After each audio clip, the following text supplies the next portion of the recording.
Selanjutnya, mari kita cermati studi kasus yang sangat menarik dari sudut pandang strategi pemasaran viral, yaitu keripik Maicih. Berbeda dengan kampanye korporat besar yang kita bahas sebelumnya, Maicih menggunakan pendekatan yang jauh lebih akar rumput namun sangat efektif. Mereka berhasil menyebarkan hype secara masif melalui media sosial dengan menciptakan komunitas penggemar yang loyal. Kunci keberhasilan mereka terletak pada strategi distribusi yang sangat eksklusif dan terasa lokal, yang justru membangun rasa penasaran tinggi. Dengan narasi yang tepat, mereka berhasil menciptakan urgensi psikologis, bahwa produk ini sulit didapat dan hanya dimiliki oleh kelompok tertentu.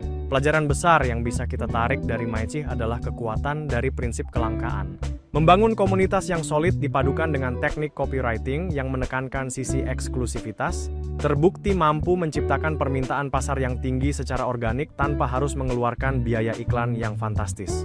Hal ini mengajarkan kita bahwa ketika Anda mampu menyentuh sisi psikologis audiens melalui pesan yang terasa personal dan eksklusif, audiens tidak hanya akan membeli produk Anda, tetapi juga akan menjadi advokat merek yang paling vokal di lapangan. Sebagai penutup dari rangkaian pembahasan kita, mari kita rangkum poin-poin krusial dari berbagai studi kasus yang telah kita bedah bersama. Tabel rangkuman ini menjadi bukti nyata bahwa keberhasilan copywriting tidak datang dari satu formula tunggal yang baku, melainkan hasil dari pemahaman mendalam terhadap kebutuhan audiens. Ambil contoh Tokopedia dengan kampanye Mulai Aja Dulu. Pesan yang sederhana namun sangat relatable terbukti mampu menggerakkan audiens untuk bertindak secara masif. Di sisi lain, Gojek menunjukkan bagaimana pesan yang optimis dan personal mampu membangun brand trust yang kokoh, sementara penggunaan humor dalam kampanye cendekiawan membuktikan bahwa kreativitas komunikatif sangat efektif untuk membangun citra positif di mata publik. Terakhir, pendekatan viral dan urgensi yang digunakan oleh Maicih mengingatkan kita bahwa strategi menciptakan buzz melalui komunitas juga merupakan kekuatan besar dalam pemasaran. Sebagai calon praktisi komunikasi, penting bagi Anda untuk memahami bahwa pemilihan teknik ini harus disesuaikan dengan tujuan kampanye dan karakteristik audiens. Apakah Anda ingin menggerakkan massa, membangun kepercayaan, atau menciptakan hype? Jawabannya akan menentukan strategi copywriting mana yang paling tepat untuk Anda eksekusi. Mari terus asah intuisi kreatif Anda dalam merangkai pesan yang tidak hanya dibaca, tetapi juga dirasakan oleh audiens.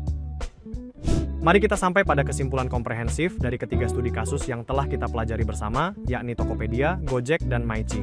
Secara garis besar, dapat kita simpulkan bahwa keberhasilan kampanye digital di Indonesia sangat dipengaruhi oleh strategi copywriting yang relevan, emosional, dan benar-benar dekat dengan keseharian audiens. Sebuah tulisan atau pesan yang kuat tidak selalu harus rumit. Justru, pesan yang sederhana, bersifat personal, dan terasa manusiawi jauh lebih mampu dalam membangun koneksi emosional yang mendalam dengan para pengguna. Kita melihat bagaimana Tokopedia dengan Mulai Aja Dulu membuktikan bahwa kopi yang sederhana namun memotivasi bisa mendorong aksi nyata karena sangat relatable bagi masyarakat. Di sisi lain, Gojek dengan Pasti Ada Jalan memanfaatkan kekuatan emosi dan harapan, membangun kedekatan serta kepercayaan lewat pesan yang suportif.